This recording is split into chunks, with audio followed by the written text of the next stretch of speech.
Hi, welcome back to part 3 of our coronavirus nosode research review. Today we're going to continue on with discussion about exposure, contraction, and long-term health outcomes. Just to review these concepts with the circle of disease, this is particularly important as we move forward, like what happens after a dose. And again, what we're doing with dosing in an epidemic situation, facilitating this transmutation through the bell curve of what is this infectious agent and how is it affecting humanity. Just to remind us that a total of 817 respondents took the nosode. From that number came from the 796 people who responded with a 2-week follow-up, and the 434 people who responded with a 3-month follow-up. And there's an overlap. Some didn't respond to both of those, so together that leaves us the 817. If we also to remember that there were 63 people who had active symptoms upon registration. There were 314 people who developed symptoms after the single dose and 218 after the triple dose. These are our cohorts. Those who had previously contracted the disease, whether they had resolved it or not, and those exposed to those with previous contraction. So then we want to know what happened during the dosing. Then those who had active disease on registration and what happened with them during the dosing, and then what happened to the exposed who were exposed to both either the previous or active individuals, and did they get the disease. So we're going to look at a few charts here. This is the total chart. This is the full chart that has every cohort listed on it, and then the subsequent charts are going to show the individual cohorts. So we're looking at families. Here's a family, 7.1, 2, 3, 4, and 5. You can see that there's 2 parents, male and female, 2 male children, and looks like a grandma. Whether or not she lives in the same household, but presumably with young children there's a lot of contact there. We look at the number of people who've responded with either having a previous COVID-like disease, definite exposure, or active disease. That's what this table is comprised of. There's 275 people in all of our people who followed up are showing up on this table. We've got people from the intake who showed active disease. If they didn't follow up, we still included their family members that did follow up, because then they would have been exposed to them. So some of them are here too. Then those who had exposure, like this one example, comes here. We have 96 with previous active disease and 130 with exposure to individuals. So down here we're going to see that the 8.1, 2, and 3, well, there's a number that had active disease, and so this person is exposed there. Then we look at those who had previous symptoms. Did they resolve? And or those who had active symptoms, did they resolve? And so these are going to be fleshed out on the subsequent slides. Then we had the 3-month follow-up. There's of the 275 listed on this page, there was 122 with no 3-month follow-up. There were 137 who said they had exposure, so those would have been the people who had followed up and said that they had subsequent exposure over the initial exposure, so that's 7 additional.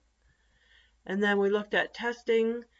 And this really wasn't a part of our study to get tested and have confirmatory tests, but those people who voluntarily went for the test, 28 tested and 28 were negative. Here's another family, the 28 family, and you can see that 2 of them had active disease that resolved, and then 2 did not have any, or had exposure but did not produce any symptoms whatsoever. And yep, so we can say 275 out of the total 817 respondents took the nosode. 96 had previous disease, 63 active, and 130 were exposed.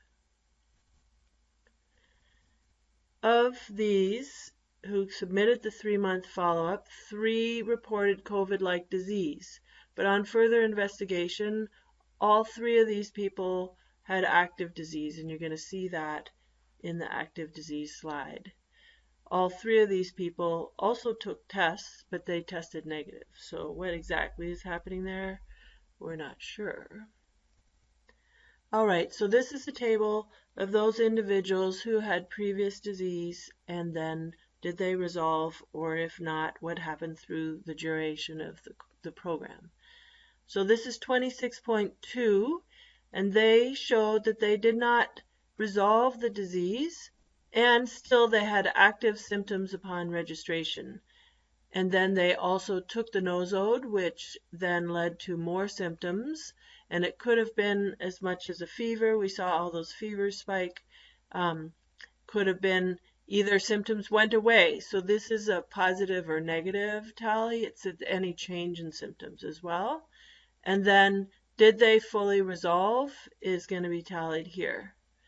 The next one we have is this person, 28.1, said that they had previous disease that had resolved, but then later it came back and relapsed. And that's where we're seeing our intermittent and relapsing. So here they had active symptoms upon registration, but as soon as they took the dose, they had no symptoms come forward here. So all symptoms were resolved, and that's tallied there. This individual, 61, they had resolved their previous disease. They had no symptoms on active registration. At some point after the dosing period, the symptoms did relapse, but upon redosing, they resolved here. And 66.3 is similar to the one above. And then in the 73 family, they all had exposure to, they all had active disease, they all had responded, and none of them developed any symptoms during the protocol. This either means that they had no susceptibility to the remedy, or that they had completely resolved the disease, or the disease that they had no relationship to coronavirus or the remedy. So that's what that is. So to summarize here, 96 had previous COVID-like disease between November 2019 to registration. Of those, 78 had resolved. 16 had active symptoms upon registration. 38 developed symptoms during. Of those, 14 of which were relapse symptoms. Of those with previous symptoms or developed symptoms, 37 resolved, 2 did not. 12 were tested, all negative. That comes up with a homeopathic cure rate of 97.3% of those who had, of the 38 that developed symptoms, all of that resolved. So that symptom development process is the circle of disease, so the complete finality, so that there's no long-term chronic condition after COVID, which we're seeing in the clinic.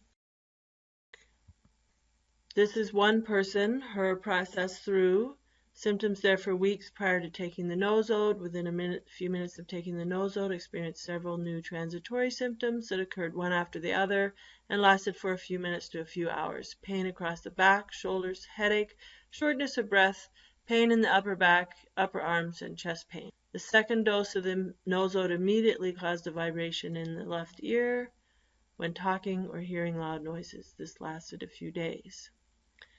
She said, I had the symptoms before taking the nosode. I had numerous different, frequently changing symptoms come and go from the nosode itself that I started within a few minutes of taking one dose and resolved by the end of the day, and had different symptoms upon taking the second dose that resolved after 5 days. The symptoms from the first dose were pain in the shoulders, followed by occipital headache, with increased shortness of breath, followed by upper back pain, and all over sick feeling, followed by pain in the upper arms and headache, and followed by muscle pain in the chest. So that all took place within the first few minutes of taking the remedy and resolved by the end of the day. We do believe that that is the spike protein activating a variety of different immune responses, and she just cycled through them. So in this chart, we're looking at those with active disease upon registration. There were 63 with active disease.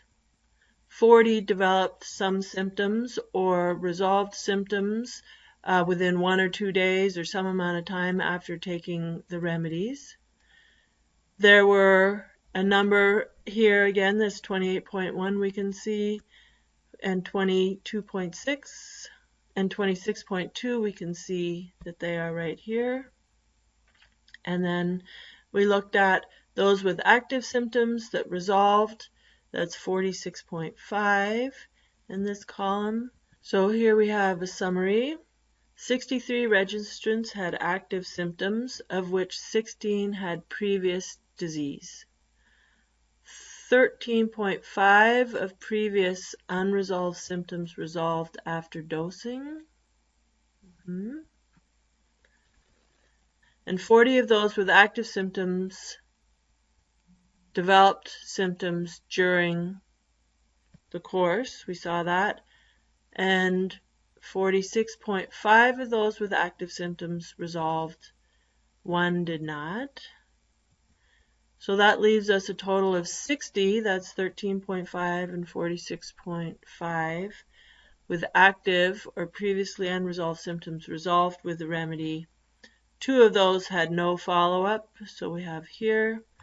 That gives us a homeopathic cure rate with the nosode with 1 or 2 doses of 96%. So let's talk about these. So these are people with active symptoms upon registration and what that looks like towards resolution. This individual had a fever of 101, body aches, runny nose intermittently, intermittent headache. Upon breathing, chest hurt near the top of the trachea intermittently for 5 days, intense fear and anxiety about having COVID. Their final comment, all symptoms resolved after the first dose, so they did not produce any more symptoms. The second person had been sick for more than a month with sinus symptoms and a cough. After taking the doses, all symptoms went away. So maybe some of them went away with the first dose and the remaining went with the triple dose. This individual had a runny nose for a few days. Dry cough lasted a couple weeks. At the time, the symptoms I experienced felt unfamiliar and not like the colds I usually get. And here again, all symptoms resolved after the first dose. This person had a low-grade fever, tightness in the chest, and difficulty breathing. I had fatigue the first day after taking it. I'd been experiencing chest symptoms, felt like I couldn't take a full breath on inhalation, low-grade fever and chill, great fatigue on day 4, so that's after the dose. Lasted all day. Tightness lessened but came back after a few days. And then tightness and heaviness, chest symptoms, couldn't take a full breath on inhalation, went away. The seldom dry cough went away after. Moderate headache with alternating sides went away. And anxiety about disease, death, and family went away too. Here is our chart on those with exposure. There were 130 with exposure to either those with previous contracted disease and or exposed to those who had active disease on registration.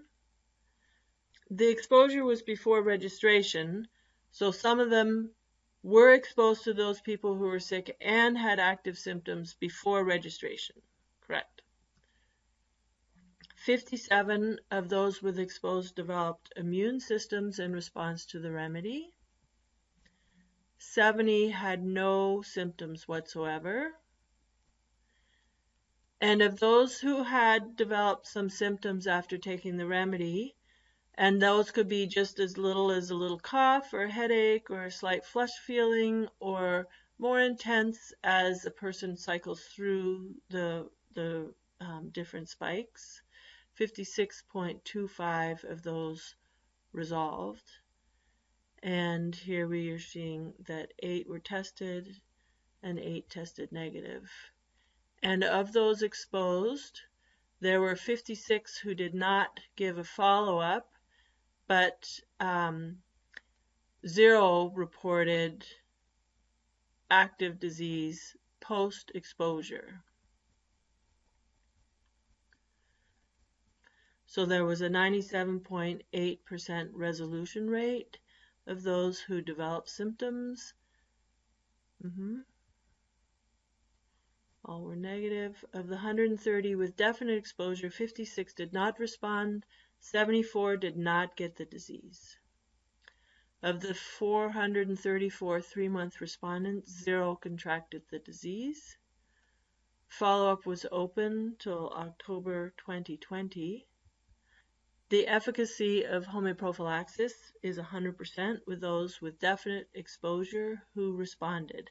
And you would think that if they were involved in a study and they were hoping to prevent disease and they took the remedy and they did get the disease, that they would for sure want to let us know that they got disease. So we can say that even of those intake people, because we had a number of people who submitted the 3 months but did not submit the 2-week follow-up, there was opportunity for our total registry of 1,169 people to respond to let us know if they had the disease, and they did not.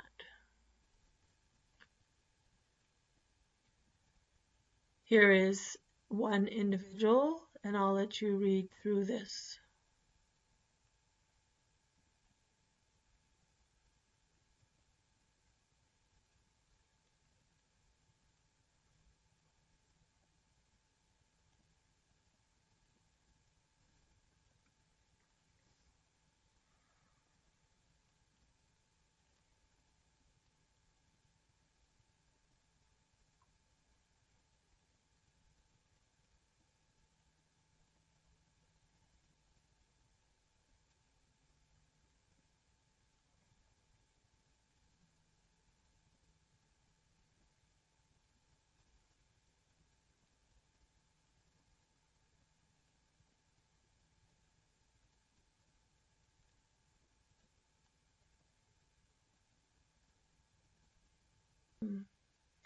Felt amazing after taking the nosode.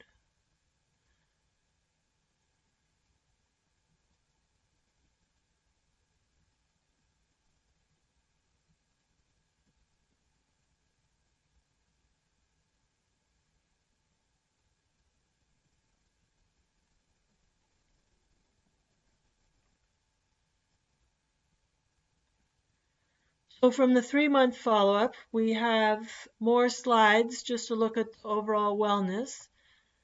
We noticed that fear was a predominant symptom throughout this whole thing, and we wanted to categorize or evaluate people's fear before they took the dosing. So this was in the 3-month survey, and we had them ask, what did you feel like your fear was?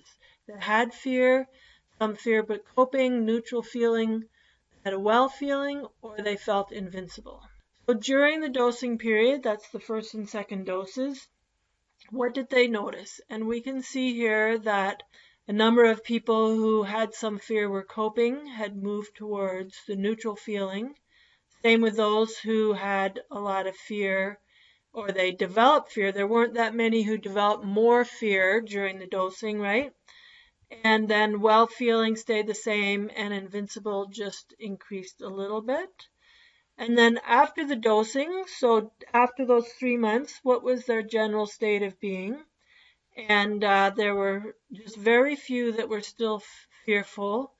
Collectively, the whole population had shifted towards a well feeling and increase on the invincibility feeling.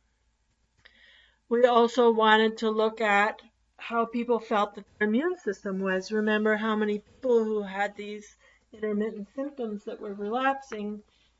So the total, again, in this 3 months is the 434. The immune system is our own government that regulates how we exist and live on this planet. When we have a healthy immune system, we can say our degree of autonomy will mirror that. So that's our autonomy in our own volition and what it is that we're doing in life, right? There were only 2 who said that they had no confidence in their health or what they're doing. 16 had some weaknesses and some indecision. 116 were neutral, they were normal. You can see as we move across here that the greatest percentage was there as I am clear in what I must do, I am doing it, and my body is working for me. This is the effect of the nosode in an epidemic, in the global situation that we've been all enduring, and we just are riding through it. Here's some long-term health effects, chronic health conditions, looking at activation of previous vaccine-related symptoms, other RNA viruses, cytomegalovirus, SARS, Epstein-Barr. None of those were activated. 97% were healthy. 2% developed herpes, and 1% developed Lyme. There were a few that changed their medicines. Somebody took more supplements. A teenager took more focusing medicine. A 34-year-old took more prednisone. So there was no deleterious effect of the nosode on people's previous health conditions or medication status. And here are some final words from our respondents.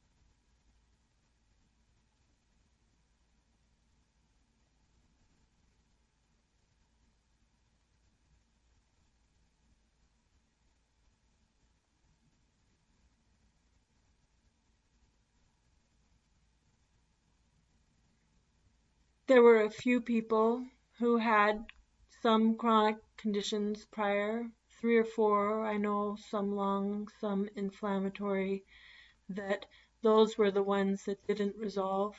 But you can see from our reports that most everybody not only resolved, but felt really actually wonderful. So thank you. And I just want to conclude here. We're calling this, proving this process, the shattered mirror. And what it means is that whatever the illusions that we've had, and we've looked in our mirror, however it is that we thought that life was about, it's changing. It's not that anymore. It reminds us of the remedy spectrum, which is all the colors of the rainbow, that somehow in the fragmentation of this, we have an opportunity to come together and create a better situation. We've been living with divisions between us and separation and isolation, and really what needs to happen is cohesion to come forth of how it is that we are living on this planet and living with each other and taking care of each other. When the mirror is shattered and our illusions about who we are have dissolved, we can't recognize ourselves and others. And what we realized is that this is a collective reckoning for all of us to come to know who we are and how we can live and co-live together in a way that is in harmony with how nature intended for us. And once we heal the individual, we can heal the collective. And that is our work, and we're grateful for everybody who's listened so far, and we're looking for donations to help fund the research, to help move towards a different reality than the one that we've been facing. Thank you so much for watching. If you haven't yet watched part 1 and 2, you can find them on YouTube. freeandhealthychildren.org is our website. There you can donate. We are a 501c3 nonprofit dedicated to research, education, and access to homeoprophylaxis. We are located in the United States. We offer a childhood immunization HP program, and also we have our single disease prevention platform. Our 10-year research was published in 2020. You can find it. This is a long-term homeoprophylaxis study in children in North America, part 1 and 2, establishing homeoprophylaxis as a public health care model. We thank you so much for your attention to our work, and God bless.